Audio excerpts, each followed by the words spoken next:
हुए तारे क्यों दिखाई देते हैं, और कब ऐसा वक्त आएगा जब हमारे लिए दिन 24 घंटा का न होकर 30 घंटे का दिन हो जाएगा, और कौन सा ऐसा उल्का पिंड था जिसने इस दुनिया से डायनासोर का अंत ही कर डाला। आखिर वो कैसे अंत हो गया डायनासोर इस पृथ्वी से।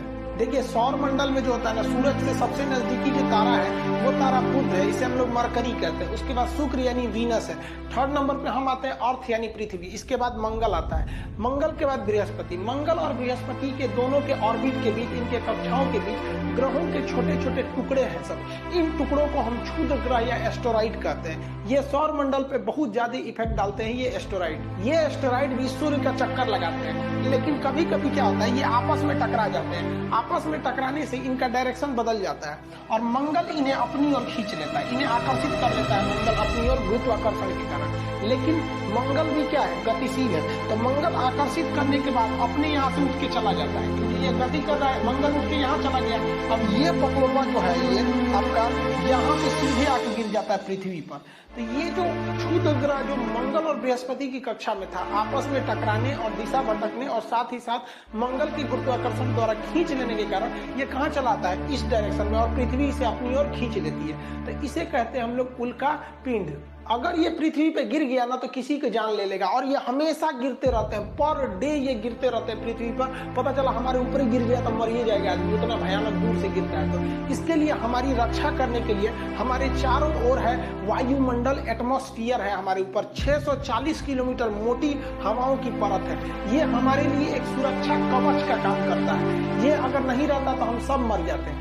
जब कभी भी क्षुद्र ग्रह वायुमंडल में प्रवेश करता है तो इस पर हवाओं का फ्रिक्शन इतना ज्यादा लगता है, इतना ज्यादा, आप ऐसे ही अंदाजा लगाइए ना, खूब स्पीड ट्रेन चल रही है, उसमें तो सर बाहर निकले, कितना हवाओं का दबाव लगेगा खूब स्पीड में। इसीलिए तो एरोप्लेन की खिड़की खुलती नहीं है, नहीं तो कोनो बाहर मुड़ी निकालेगा, फेंका जाएगा, इतना तेज घर्षण लगती है। बुलेट ट्रेन में से आप बाहर नहीं झांक सकते, इतनी स्पीड रहती है। और इन लोग की तो स्पीड हजारों किलोमीटर रहती है, जिस वजह से ये घर्षण होने लगता है और इसका टेम्परेचर हो जाता है 1500 से 3000 डिग्री सेल्सियस, जिस कारण ये जलने लगते हैं। और ये जलते हुए टुकड़े को हम कहते हैं उल्का।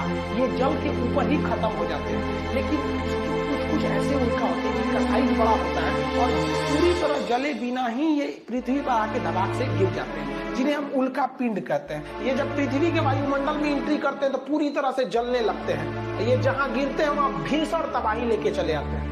ये बहुत ज्यादा जरूरी है। और जब कभी ये ज्यादा मात्रा में गिरने लगते हैं, बहुत सारे टुकड़े हैं सब बहुत ज्यादा एक साथ एकदम ग्रुप बाय ग्रुप जब ये गिरने लगते हैं तो इन्हें हम लोग कहते हैं लाइट शावर। लाइट शावर से क्या होता है, बहुत सारी रोशनी होने लगती है। ऐसी घटना अगस्त 2017 में हुई थी, जब भारत में चोटी कटुआ का हल्ला हुआ था कि कोई आ रहा है महिलाओं का चोटी काट के चला जा रहा है। उसी समय एक और हल्ला हुआ था कि अगस्त के महीने में एक ऐसा दिन आएगा 11 अगस्त जब रात ही नहीं होगा। ऐसा नहीं था, रात होता, लेकिन उस समय घटना क्या होने वाली थी, लाइट शावर होने वाली थी। ये बहुत सारे छोटे छोटे उल्का पिंड गिरने वाले थे और जब वो जलने लगते थे एक रोशनी होता, बहुत बड़ा रोशनी नहीं होता, लेकिन उसे लाइट शावर कहते थे। और इसे व्हाट्सएप पर ऐसा फैलाया गया जैसे लग रहा था कि रात ही नहीं होगा। रात हुई थी, बस हल्का सा रोशनी हुआ था। अफ्रीका के साइड में ये घटना देखने को मिली थी। जैसे ये वायुमंडल में प्रवेश करते हैं तो ये जलते हुए दिखाई देते हैं, जिन्हें हम टूटता हुआ तारा कहते हैं। ये देख रहे हैं ना, ऐसे गिरता है यहाँ पे, रात में आप भी देखे होंगे टूटता हुआ तारा, ये उल्का रहता है। इसे स्पोर्टिंग स्टार के नाम से जाना जाता है। आप रात के समय इस तरह से स्पोर्टिंग स्टार टूटता हुआ तारा देखे होंगे। लोग कहते हैं इसको देख के मन्नत मांगिए ना तो कुछ पूरा हो जाता है। स्टूडेंट लाइफ में लड़का सब मन्नत को मांगता है, ये भगवान बड़ी दिन से पीछे पड़े होकर ये भी फंसा दीजिए। अरे लोग कहीं का ऐसा मन्नत मांगता है सर। इस टूटा तारा थोड़ी है, ये तो क्षुद्र ग्रह जो घर्षण से क्या हो रहा है, गिर रहा है। लेकिन जब कभी ये पूरी तरह जले बिना अब पूरी भाग से पृथ्वी पे गिर जाता है तो उसे हम लोग कहते हैं उल्का पिंड। ये बिहार में मधेपुरा के पास गिरा था। ये देखिए, ये क्या है, उल्का पिंड है। इसे दे दिया गया था उल्का पिंड को। जब ये जल रहा है तो इसे कहते हैं उल्का। देखिए, जल रहा है तो इसे क्या कहेंगे, उल्का। और जल के जब ये पृथ्वी पर गिर जाता है तो उसे उल्का पिंड कहते हैं। यहाँ मेटर या मेट्रॉइड के नाम से जाना जाता है। इसे बिहार के मुख्यमंत्री को भी सौंपा गया था, वो इसे म्यूजियम में रखवा दिए थे इस उल्का पिंड को। वर्तमान समय में जिस पृथ्वी पर हम रह रहे हैं उस पर कभी डायनासोरों का राज था। अगर वो नहीं मरते तो हमारे जीने के लायक पृथ्वी नहीं होती। तो आज पृथ्वी हमारे जीने के लायक है, इसी उल्का पिंड के कारण है। इसका नाम था इजिप्टा। ये बहुत ही दूर से आ रहा था। ये इजिप्टा मंगल और बृहस्पति की कक्षा में था और आपस में टकराने से इसका डायरेक्शन बदला, मंगल खींच के आगे चला गया और ये सीधे आके गिरा था पृथ्वी के ऊपर। आप यहाँ देखेंगे तो ये उल्का पिंड आ रहा है, यहाँ पे गिरेगा तो इसके कई टुकड़े इधर हवा में बिखरेंगे और पूरे पृथ्वी पर ये भूचाल ला के रख देगा ये उल्का पिंड।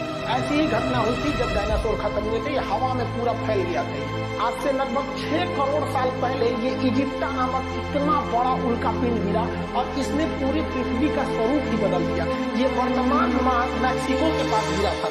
जो मैक्सिको जो देख रहे हैं यहाँ पर, ये मैक्सिको की खाड़ी के पास वर्तमान समय में गिरा था और पूरी तरह से तबाही ला दिया था। ये जैसे ये पृथ्वी पर गिरा इतना बड़ा था कि ये जल के खत्म ही नहीं हुआ। इसका लगभग 10 गुना, जितना दिख रहा है इससे 10 गुना बड़ा था, लेकिन कुछ भाग तो जल के खत्म हो गए थे। जैसे ये गिरा बहुत बड़ा धमाका हुआ।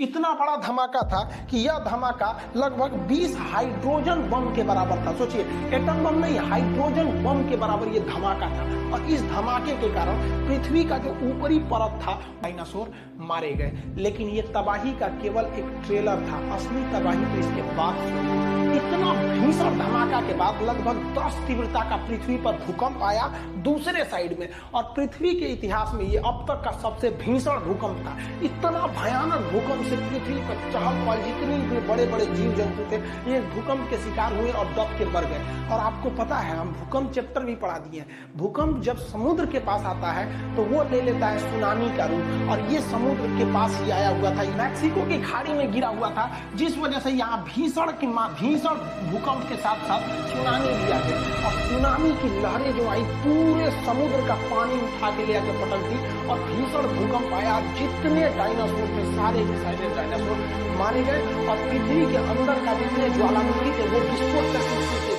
जहरीली गैसें निकलने लगी, रेडिएशन निकलने लगा, जिस वजह से जितने जीव जंतु थे उस वक्त के मारे गए थे। सारे के सारे जीव जंतु इन सारी घटनाओं का शिकार होकर मर गए। जो बच गए थे बड़े जीव जंतु वो भूखमरी से मर गए, क्योंकि पृथ्वी पर अब खाने के लिए कुछ बचा ही नहीं था। बचे तो केवल छोटे जीव जंतु जैसे चूहे वगैरह, जो कहीं छुप के बैठ सकते थे, थोड़ा बहुत खा के जी सकते थे। और उसके बाद धीरे धीरे मानव का आगे विकास हुआ। जब ये इजिप्टा नामक उल्का पिंड मैक्सिको की खाड़ी के पास टकराया था तो पृथ्वी के टेक्टोनिक प्लेट में बहुत ज्यादा